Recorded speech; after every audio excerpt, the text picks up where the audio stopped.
Itu udah kamera, baterai, tripod semua dibawa semua? Aman semua sih, aman semua ya? udah aman semua udah. Jadi kita ini kan masuk markas kepolisian nih, Polda Metro Jaya. Di situ ada Ali Imran, pelaku bom Bali 1. The Bali bombings were orchestrated by a group of about 30 people, but led by an inner sanctum of about 6 bombers.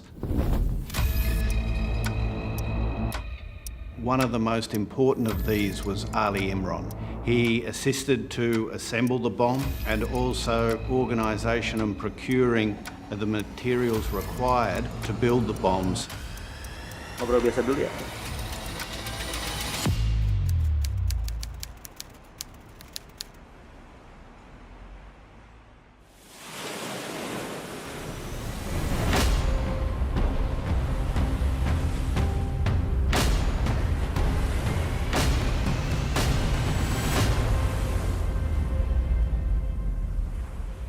Saya sebagai koordinator lapangan pengeboman di Bali.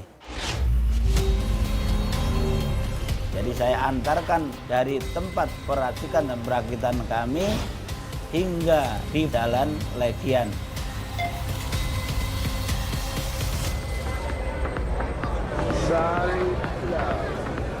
Diskotik di Jalan Legian yang paling banyak atau yang paling rame bulenya. Maka waktu itu saya dapatkan Sari Club sama Pedis Pub.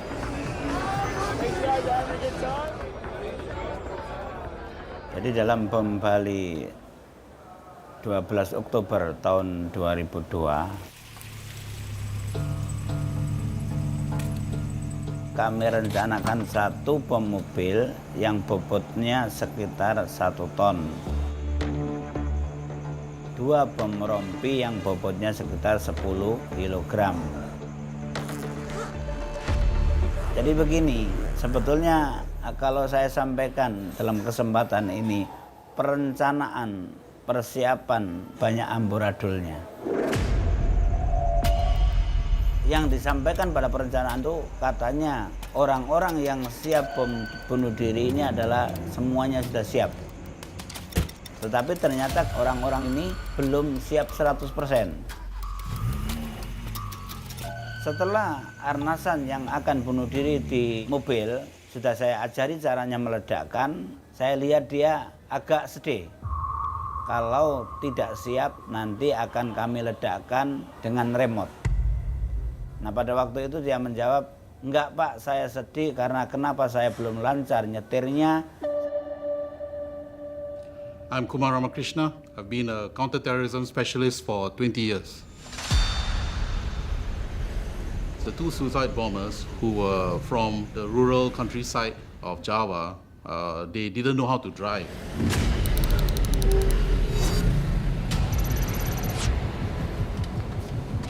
Essentially, Ali Imran had to be the one to drive them to a site near Sarika and Paris Bar, and then he got out. Once the van had been swapped over to the driver, Ali Imran escaped the scene as a pillion passenger on a motorbike they just purchased days previously. Then one of the suicide bombers drove in a straight line. I mean, that's all he could do.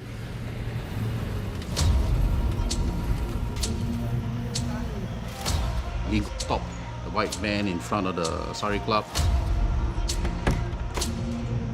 The other suicide bomber got out, walked into the Paddy's bar that was diagonally opposite the Sari Club.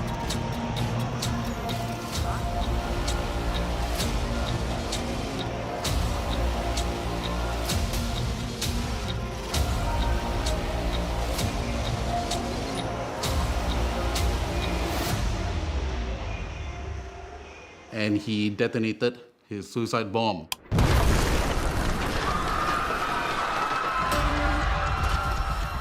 Paddy's blast had actually sort of dual effect in that it killed people in the immediate vicinity and it also caused people to come out of Paddy's bar into the already crowded street. It also had the effect of attracting the attention and curiosity of people who had been at the back of the Sari Club to come forward to the front of the club and out on the street. This is the point at which the second suicide bomber, still in the van in front of the Sari Club, he detonated the bigger bomb.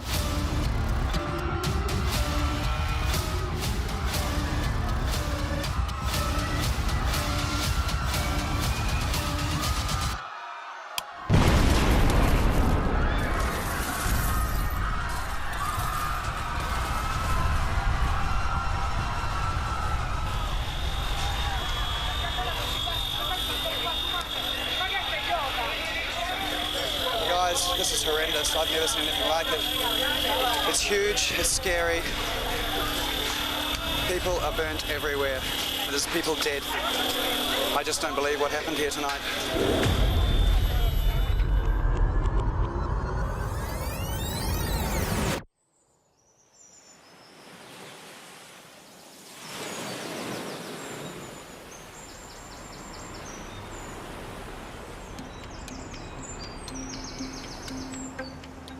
My name is Roberto Maldonado. I'm a Brazilian photographer.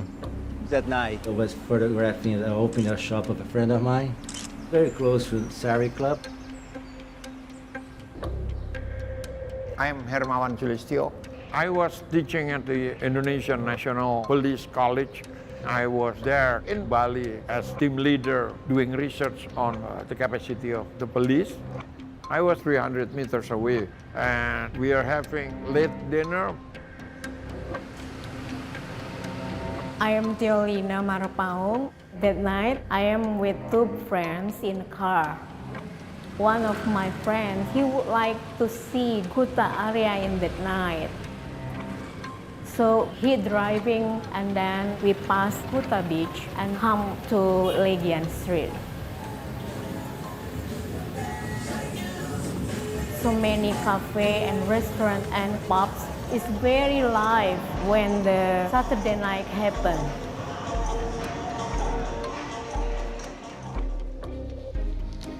My name is Eric DeHart.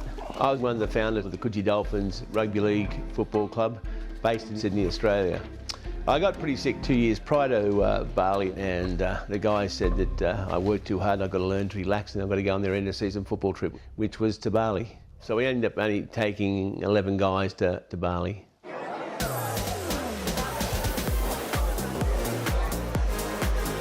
That night, the traffic in Legian Street is very full.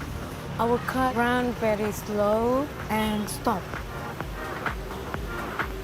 11 of us that went to the Sari Club. We went there, we just sort of grabbed a table at the front. That drink is called a Suffering Bastard. It's a drink that was almost exclusive to the Sari Club.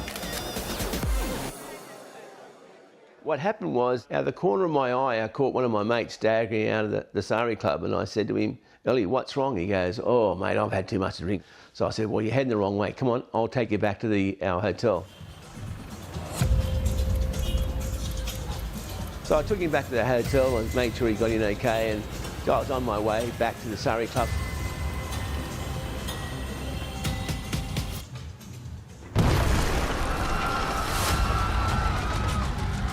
When I heard the first bomb was the baddest one, I didn't know it was a bomb at all. I thought it was a gas explosion. So I had my camera in my hand.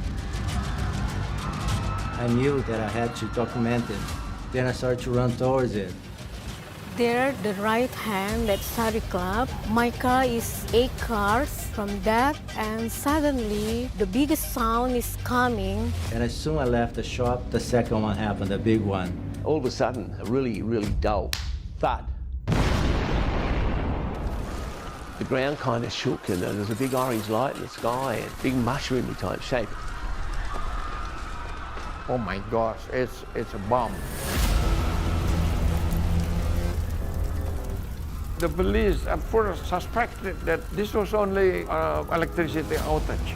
But seeing from the flames, I said, no, this must be a bomb.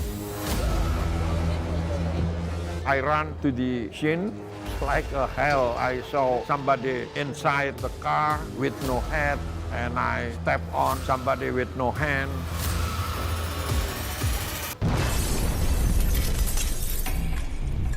both friend is lying in the car. I'm lying also, same like them. And then I trying to open the window and feeling in my hand so many glass. When I touch my face, both eyes also feel like water, but it's all of the blood. So many pointy in my face and my eyes. That's the glass.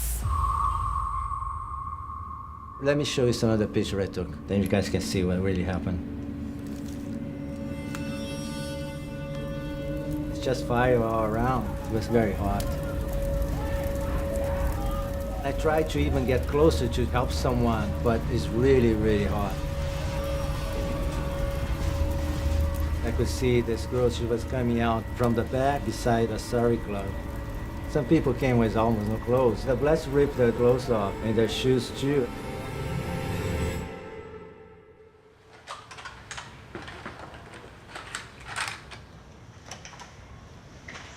I live in Bali around 30 years. I'm the local cameraman who covered the Bali bombing in 2002. I have around 100 tapes. I saved these tapes since 2002 until now.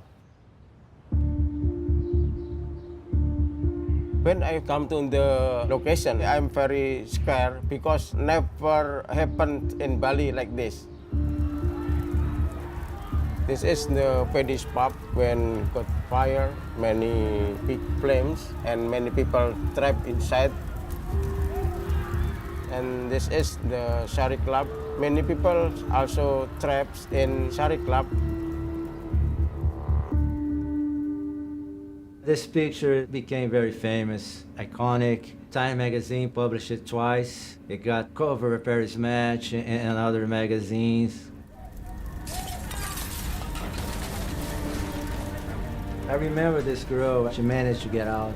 She went back to look for her fiancé, and then she got this guy. The guy didn't make it. He passed away from the injuries. I've got to find out what's happening to the boys. As the oldest member on the trip, I kind of felt responsibility for them. I went looking for the boys in the Sari Club. I was trying to keep an eye open for anyone, any voices, so I could hear the boys are okay. I heard some girls crying out. They had been trapped when the roof had fallen. I knew that being a bigger guy, I couldn't get through it without getting hurt myself and dying in that act.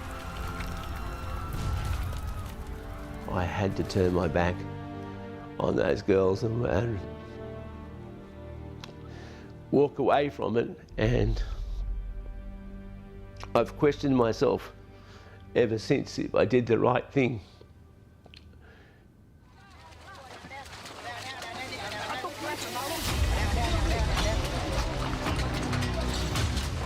The final death toll was 202 people killed. There are a high proportion of Indonesians. There are also victims from the United States, from the UK, Europe, Japan, all over the region. But the vast majority, 88 victims, were Australian. I'm John Howard. I was Prime Minister of Australia when the terrible attacks in Bali took place.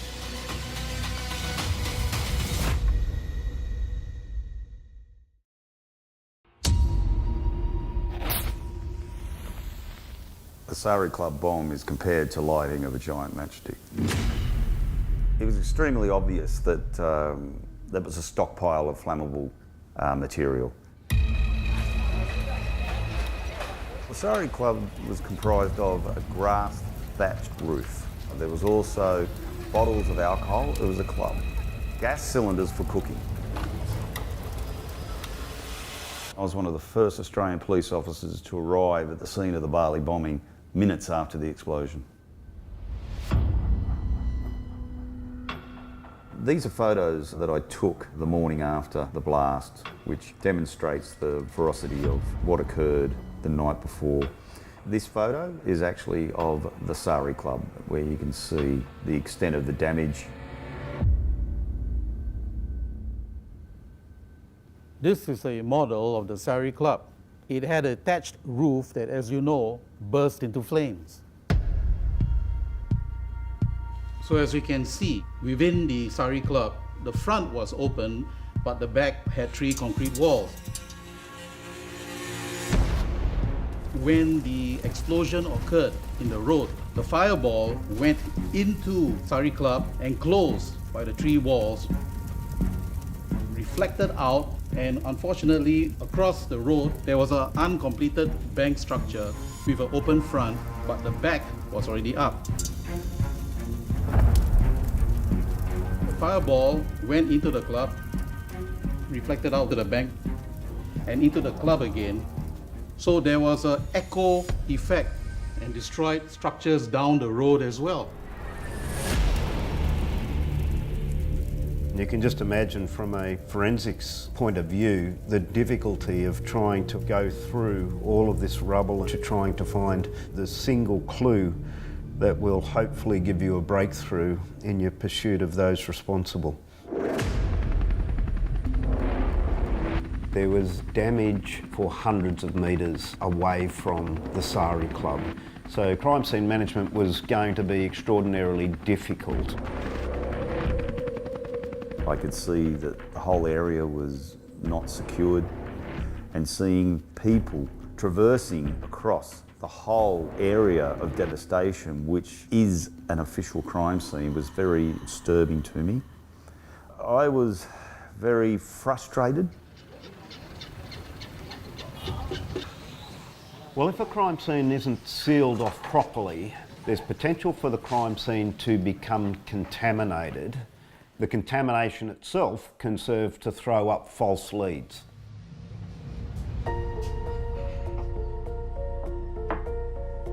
Suspecting that there were going to be a lot of Australian casualties, I had to act upon the interests of Australia. Being the first Australian police officer on the scene, it was my duty to engage my counterparts around securing the crime scene.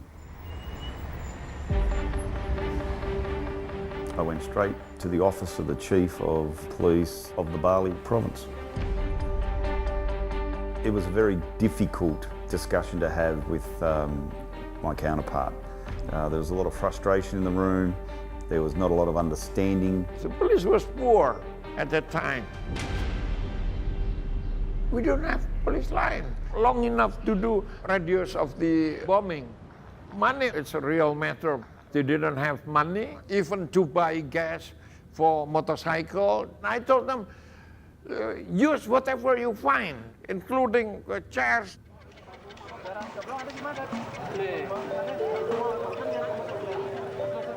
There were also cultural and religious factors that may have led to local people wanting to try to clean up the crime scene, if you like, or to try to restore things back to some sort of sense of normality. Local custom, culture, tradition was that ghosts and spirits would inhabit an area where death had occurred. And as a result, the local people wanted to clear the site as quickly as possible. This was one of the biggest blast site crime scenes in recent history. There's only one opportunity to gather evidence. A lot of negotiation had to occur with the local community. So ultimately, an agreement was struck. We could examine the site for 3 weeks and then they would want the site cleaned up.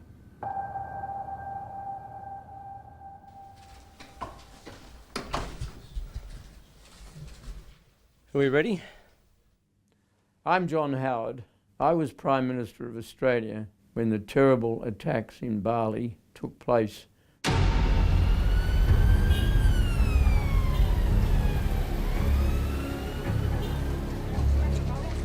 Bali was called Australia's 9/11 by some people because of the scale of the death toll. It was the biggest ever loss of life in a non-military event. It was an extraordinary occurrence. And on top of that, what likened it to 9/11 was there was no warning, there was no justification. It was just a random, wanton act of terrorism. I know that I speak for all Australians in expressing a sense of outrage, sadness and horror at what has occurred overnight in Bali. The attack had occurred on Indonesian soil.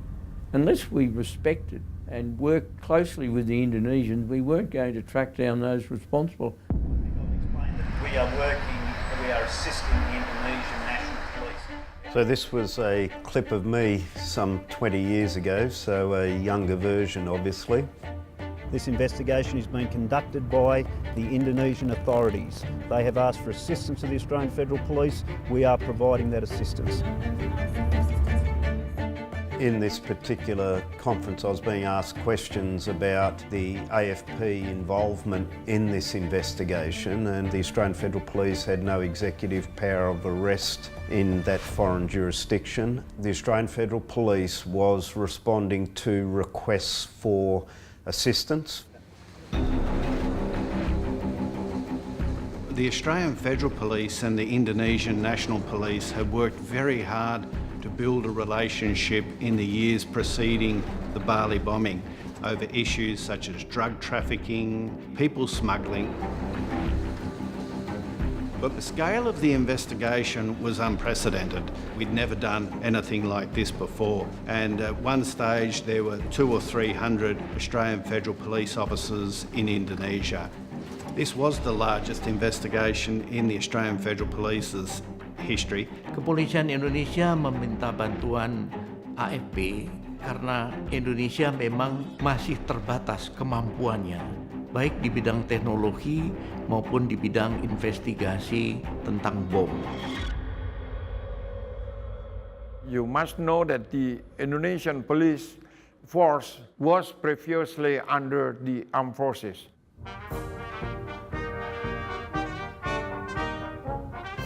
So historically, under the Suharto regime, Indonesian National Police was actually a part of the Indonesian military apparatus. And a decision was made after the conclusion of the Suharto regime that the police should be a separate entity. So when the Bali blast took place, the police was really a new institution and they don't have capable to handle such situations. The suspicion has been reported fairly widely that a former Indonesian Air Force officer is involved, or is that not right? There's been a lot of confusion. There were a series of theories that started to emerge in the press. Some of these were quite simply bizarre. One was missiles launched by a US submarine off the coast of Kuta, striking the Sari Club. In Jakarta, one of the head of the intelligence office says this is micronuclear that only Israel can make it. I was so angry because if it was a micro nuke, then I was the first person who died of the radiations. There were quite a number of relatively bizarre conspiracy theories, but a couple of the more sensible ones were the one view that perhaps the Bali bombing was done by an Al-Qaeda cell.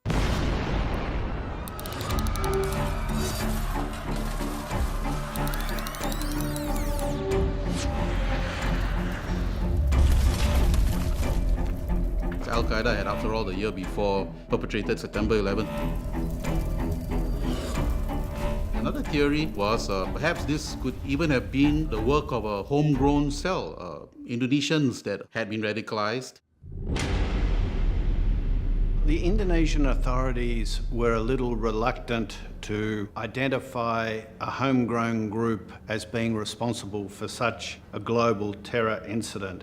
There hadn't been a long history of terrorist groups within Indonesia. Before Bali bombings, terrorism was not in people's mind in Indonesia because this man, Suharto, ruled Indonesia for 3 decades. He was a dictator. He applied zero tolerance to extremism and radicalism. That's why the extremist clerics, let's say Abu Bakar Ba'asyir, remain exiled in Malaysia.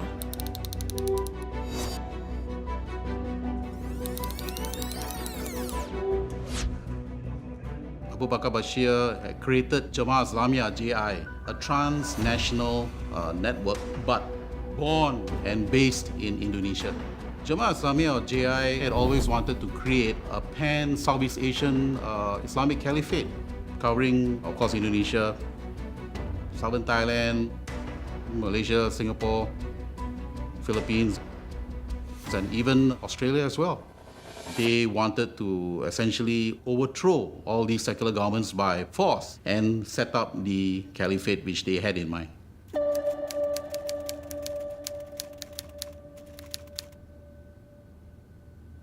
In 1997, there was an Asian financial crisis.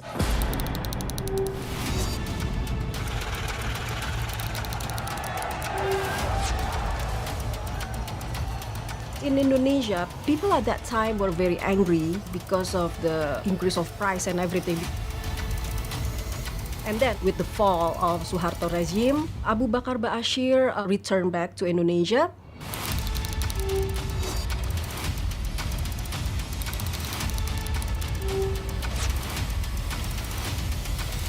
He became a charismatic leader for the lost soul, lost mind. At that time, after 1997, we had what I call as leadership crisis. So Ba'asyir didn't get attention from the government. In 4 years, we had 4 different presidents, and the last was Megawati. The momentum was right at that time that Abu Bakar Ba'asyir selling the idea to build an Islamic state and against the government. President Megawati had a vice president who represented the Islamist constituency, and this was Mr. Hamzah Has.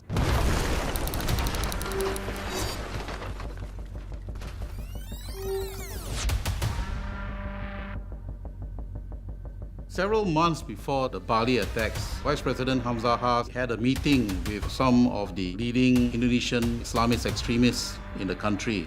One of the extremists was Abu Bakar Bashir. After he met them, Vice President Hamzah, he essentially said that there's no extremism in Indonesia. All these people just want to promote Islam in society. Hey, is it okay if I film out here? You can't actually film outside of the building, secret location.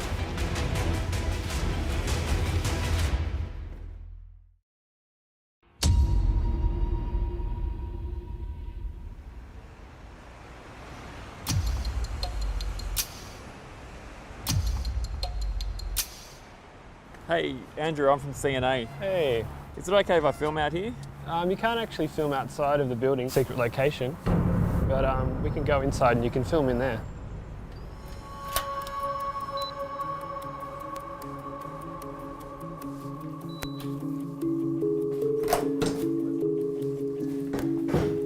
We're in the storage facility of the AFP, so this holds a lot of evidence, objects from past crimes. We're going to get some items that are related to the Bali bombing forensic investigation.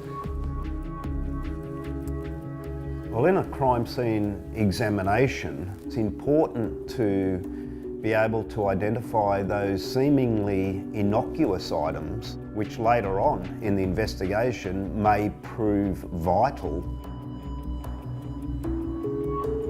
So some of the items that were collected at the time included things like china from the Sari Club, drinks tickets, a street sign, because you just don't know the extent to which these items may ultimately reveal themselves as having some evidentiary value. So this item here is a piece of copper wire, and basically David Royds discovered this at the Bali bombing site within Paddy's. All right, Andrew. Hey David. How are you going? Very well indeed.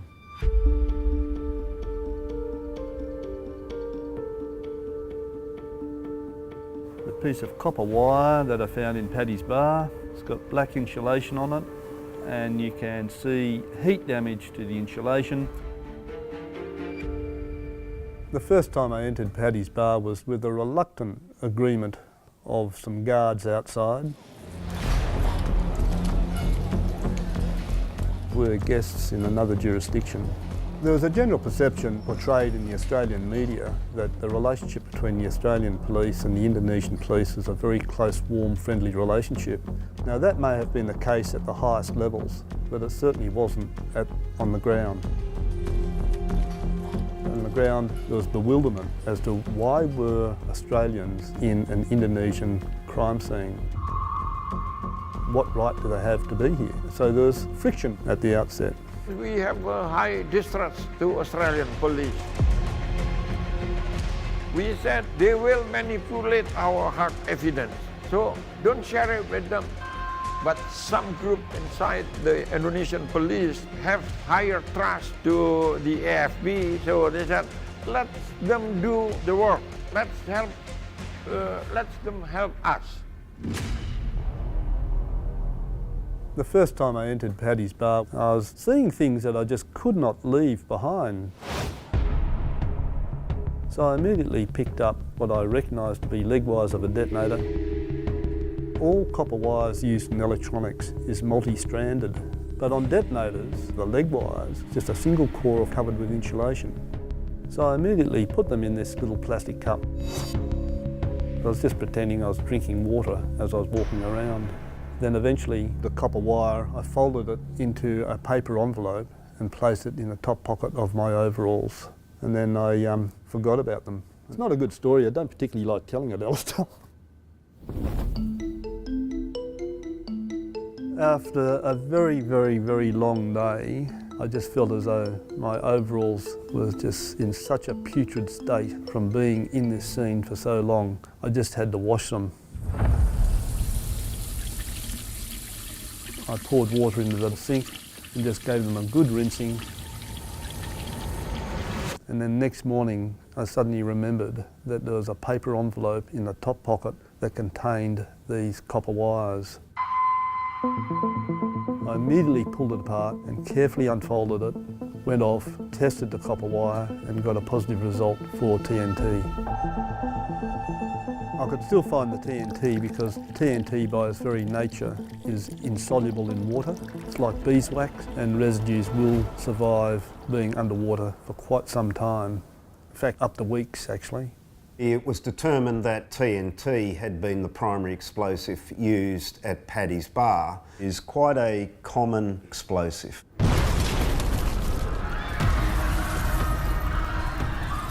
But that identification of itself did identify who was responsible, and there was obviously a lot more work to be done.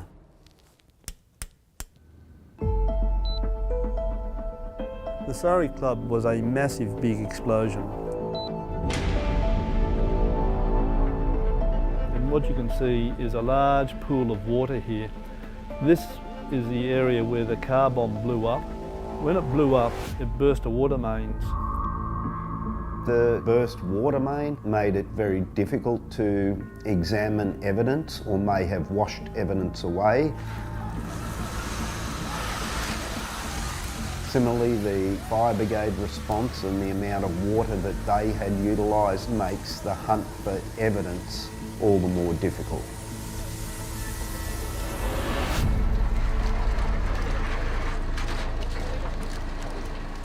Everyone happened to be looking down because that's where the evidence tended to be, on the ground.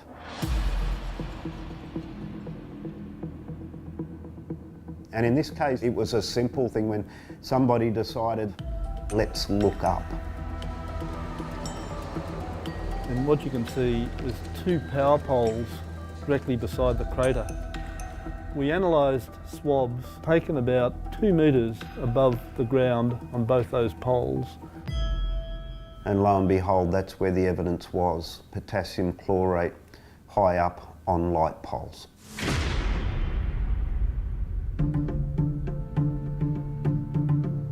Potassium chlorate, which is a chemical found in bleachers and matchsticks. Potassium chlorate can be used as a weed killer or herbicide. It can be used in explosive manufacture. There was a sense of elation when potassium chlorate was discovered, because then that would enable us to be able to look for distributors or sellers. Where could these people have actually sourced that potassium chlorate from? The search led investigators some distance away where potassium chlorate was available. However, unfortunately, that didn't yield the fruit that we had hoped. The person who sold the chemicals to the bombers was not identified. At that point in the chain, the lead went cold. Second question here at the front. Just confirm whether the bomb was set off by remote control, or was there a suicide bomber who was killed inside? We have not come to that conclusion yet. Okay. Masyarakat termasuk petugas tidak percaya adanya pelaku bunuh diri. Mereka tidak percaya kalau orang Indonesia mau melakukan hal itu. Dan pada dasarnya masyarakat yang dipercayai adalah bom bunuh diri adalah hal yang dilarang oleh agama. The original theory was that a bomb had been thrown through an open window and had rolled across the floor in Paddy's Bar. We knew that TNT was the explosive in Paddy's Bar. Paddy's Bar had a concrete floor. If TNT had been on the floor, it would have left a shattered crater there of sand. It weighed on my mind that there was no crater. This is an image of the ceiling in Paddy's Bar. There was a complete story being told up there, captured in blood spatter and soot residues that just needed to be interpreted. This is an image of me standing on top of a solid timber table, taking scrapings of the spatter marks on the ceiling. I was very interested to know whether the DNA on the ceiling was from more than one person. It turned out it came from one person only. But the most plausible explanation was that it was a suicide bombing. This is an image of me pointing at the spatter marks on the ceiling. But what I'm pointing at is the condition of the floor, showing that there's no damage to that floor at all. And that was very strong evidence to indicate that the bomb had been suspended some 1.2 metres above the floor when it exploded. It became apparent to me that it was a suicide bombing event. However, there was no indication of what the motivation was. In fact, nobody took credit for the bombing. You need to know who your offenders are, and working out who did it is challenging. We're also conscious that in many terrorist attacks, the perpetrators were never identified. But sometimes it's just about making sure that if there is a break, you're there, ready to take full advantage of it. The most extraordinary piece of detective work that I can remember.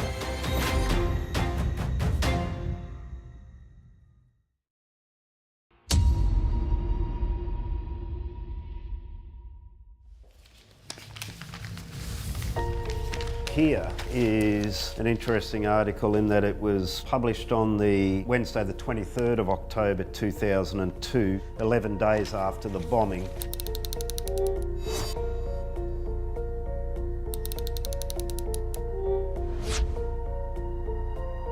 It references Indonesia's Police Chief General Dibaktia confirming for the first time that police were now trying to establish links between the bombings and the involvement of the group known as Jemaah Islamiyah. And it's important because, according to the article at least, it states that until now Indonesian police had been careful to say that JI was not suspected of the Bali bombings.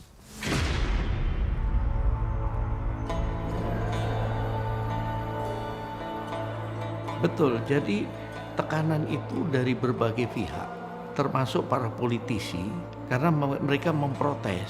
Nama Jemaah Islamiyah berarti seluruh umat muslim itu Jemaah Islamiyah. Publik dianggap itu merusak nama agama. Within Indonesia, there was an ambivalent stance because Jemaah Islamiyah basically means Islamic community. That is very innocuous. What does this mean? Does this GI even exist? Hi, and welcome to Maptech. Come on through. So Maptech is a company that provides technology and solutions to the mining industry. An example up here. We've been manufacturing laser scanners for over 20 years now. An example here. I went across to Bali, spent about 2 to 3 days surveying the scene. You know, no suspect had been arrested. We had to look at everything possible that may yield clues. And so that led us to utilising things like 3D mapping technology to assist. That was the first time that the Australian Federal Police had actually utilised that particular technology. Unlike a 2D photograph, 3D laser scan data is three-dimensional. As you can see here, when we captured this Bali scene nearly 2 decades ago. With more traditional methods using a measuring tape, it would be extremely difficult because obviously with this type of scene, very time-consuming. The 3D data captures the entire scene. You can come back later and actually look at details that you didn't think you really wanted at the time. So if I go here, if I spin that around, maybe I could say that there's a vehicle. You can see the lights, you can see where the number plate is, for example. And here is the front or the entrance to the Sari Club. And this was the resultant crater once that van was detonated. The red indicates the depth of the crater. That depth is very indicative of explosive power.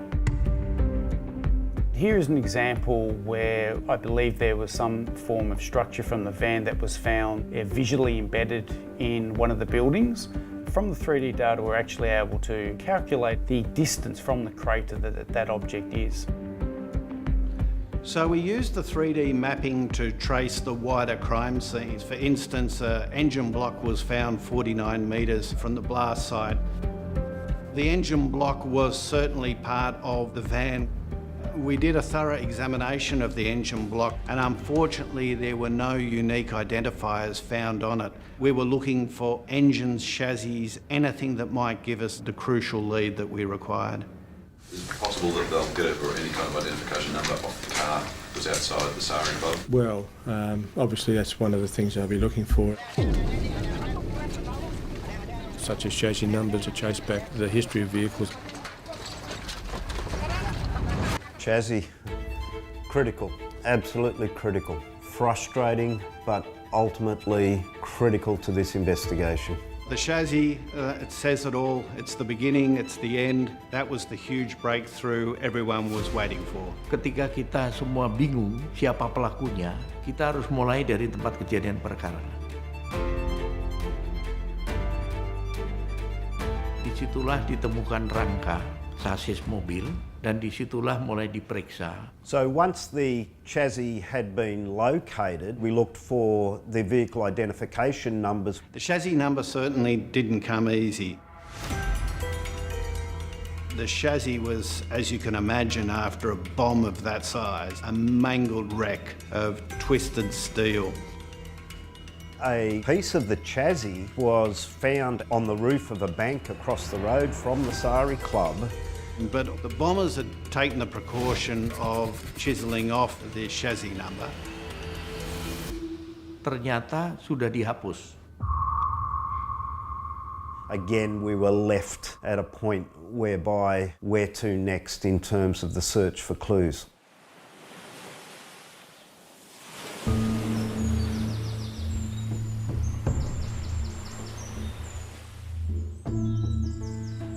Kemudian pada saat itulah ketua tim investigasi bersembahyang. Pada saat beliau bersembahyang, kemudian mendapat telepon.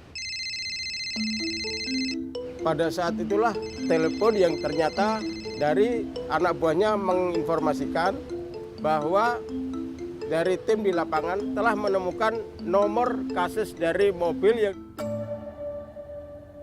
The bombers had taken off the chassis number, but a dedicated forensic officer didn't give up. Was the most extraordinary piece of detective work that I can remember. A forensic examiner from Indonesia by the name of Rudy found a number that was hidden. So ultimately, that piece of chassis had a metal strut welded across, presumably to reinforce that part of the chassis by a former owner of the vehicle. That bar had been welded on so that it actually covered up this number. Just for the cars in Bali, they put another number.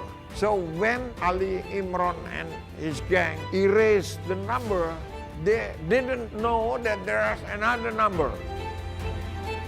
When that strut had been removed, it revealed this identification number in a pristine condition, which then allowed us to be able to trace that vehicle. And so that was an enormous and pivotal breakthrough. That vehicle identification number very quickly led to the Bali bombers.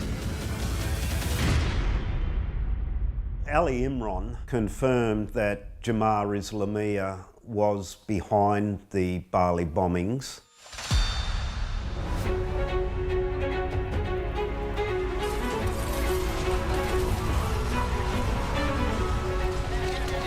There was no point in denying that JI existed or that JI was not responsible for this atrocity.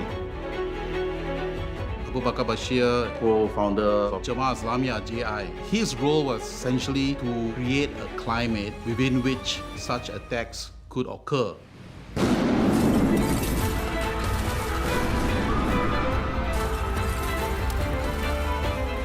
Tidak ke saya, langsung ke kamera.